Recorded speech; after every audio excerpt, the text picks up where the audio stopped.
If you've ever gotten a paperback and you've seen the letters CS written on it or had all your commas circled and not quite sure why, chances are you probably had some comma splices.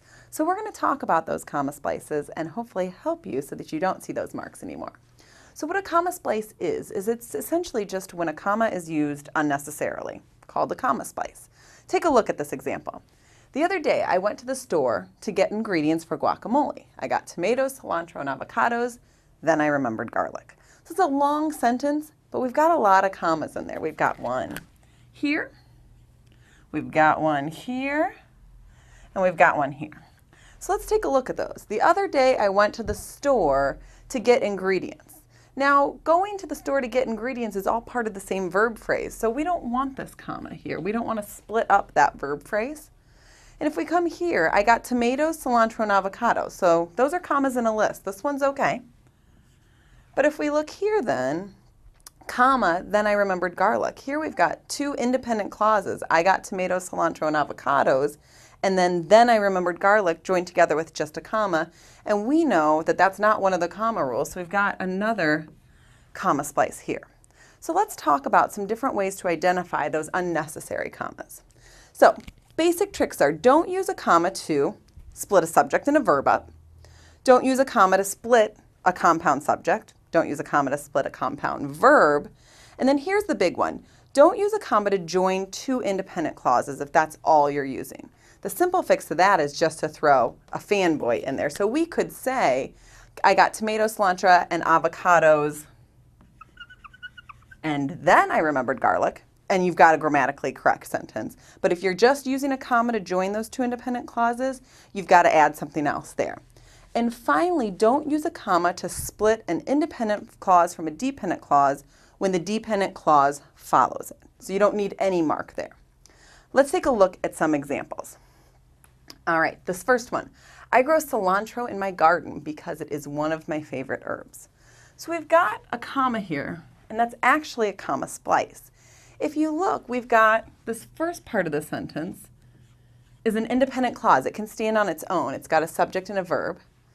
And afterwards, we've got a dependent clause. So we've got a subject and a verb, but it doesn't express a complete thought because it starts with one of those subordinating conjunctions. And we learned if you're using a comma to join an independent to a following dependent, it's a comma splice. You don't need a comma there. All right, let's look at this one and see if you can find out what's wrong with it. Once you get the cilantro plants growing, they are difficult to kill and get rid of. All right, so we've got two commas there. Let's look at the first one. Once you get the cilantro plants growing, you've got a dependent clause. Then you've got a comma, and it says they are difficult to kill and get rid of. You've got an independent clause here hooked by a comma, so that comma is okay to stay there. But if we move down to this comma here, we've got they are difficult to kill and get rid of. And one of our rules for avoiding comma splices is don't use a comma to split up a compound verb. Here, our subject is they. And what are they doing? They're being difficult to kill and get rid of. And we don't want this comma here splitting that verb up. So make sure that you eliminate that. Finally, did you know that coriander seeds are the seeds of the cilantro plant? And we've got a comma here.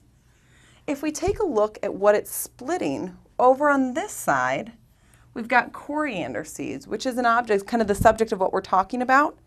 And here, we've got the verb that connects to those coriander seeds. And we said one of our tricks was don't use a comma to split up the subject and the verb. So we have another comma splice here.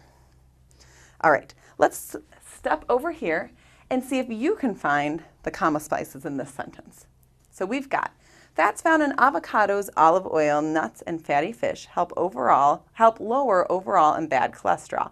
They can also help with memory. All right, so let's go through our commas. We've got 1, 2, 3, 4, 5 commas. And if we look at this first set, we've got a list of items. So our commas should be here. We're good here, here, and here. They're just separating items in a list. But when we get to this comma, help lower overall and bad cholesterol. All right, we've got overall and bad both describing cholesterol. But we've got this word and here. And the comma are redundant. So we can lose the comma. In that case, it's a comma splice. All right? And then in the last sentence, they can also help with memory.